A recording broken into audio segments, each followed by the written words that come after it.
পৰ্বতজত বন্যহস্তীৰ উপদ্ৰৱত ঘৰবাৰী এৰি পলায়ন মণিপুৰ গাঁও ৰাইজ।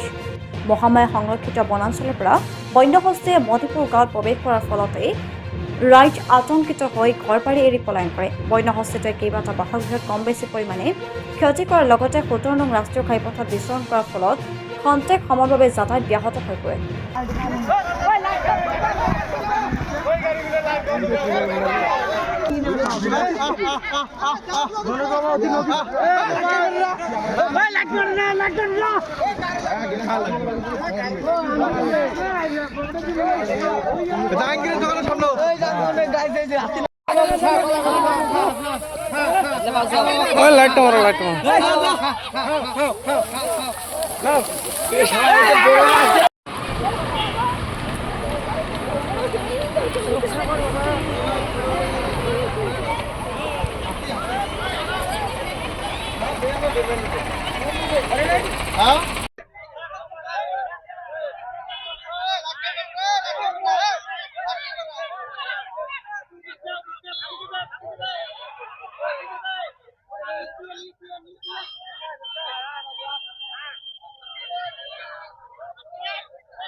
পিছত বন্যহস্তীয়ে আকৌ গাঁৱত প্ৰৱেশ কৰাত স্থানীয় ৰাইজ আৰু বন বিভাগে বন্যহস্তীক অৰণ্যলৈ খেদি পঠাবলৈ সক্ষম হয়।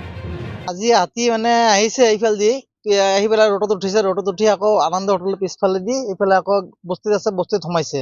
বস্তিত সোমাই ২টা-৩টা মানুহৰ ঘৰ বাৰী ভাঙিছে। ভাঙি আকৌ ৰোডত উঠিছে, ৰোডত উঠাৰ পিছত আকৌ ৰোডৰ পৰা নামি আকৌ বস্তিত সোমাইছে। বস্তিত সোমাই আকৌ এইফালেদি পাহাৰত উঠি গ'ল আৰু কি এনেকুৱা কৰি কেইদিন মূৰে মূৰে আহি থাকে আৰু হাতী। কালিও পৰহিও আহিছিল ৬টা, তাৰ আগদিনাও আহিছিল ২টা। এনেকুৱা আহি থাকে আৰু মানুহবিলাকৰ বহুত অসুবিধা হৈছে। কাৰোবাৰ ঘৰ বাৰী ভাঙে, কাৰো ধান চাউল খায় আৰু এনেকুৱা বহুত অসুবিধা কৰে। সৰু সৰু ল'ৰা ছোৱালী থাকে ঘৰত, বহুত ভয় লাগি যায় হাতীৰ কাৰণে। ল'ৰা ছোৱালীবোৰ টোপনি মাৰিবৰ কাৰণে বেলেগ জাগাত লৈ যাব লাগে। এনেকুৱা অসুবিধা হৈ গৈছে হাতীৰ কাৰণে। অলপ সময়ৰ কাৰণে বন্ধ আছিল আৰু কি যাতায়াত। মানুহে ইফালে ইফালে গাড়ী চব ঘূৰা ঘূৰি কৰি আছিল। ৰোডত উঠিলে আৰু মানুহ অলপ আতংক হৈ যায়। আৰু গোটেই গাঁওখনত সোমাইছে, গাঁওখনৰ নাম হৈছে মণিপুৰ পাৰ্ট 1। মানুহখিনি কি ঘৰতে আছিল? মানুহখিনি ঘৰত নাই, চব ওলাই গৈছে, ঘৰৰ পৰা ওলাই গৈছে। হাতী সোমোৱাৰ পিছত আৰু মানুহ এটাও নাই, চব দৌৰি দৌৰি ওলাই গৈছে ঘৰৰ পৰা।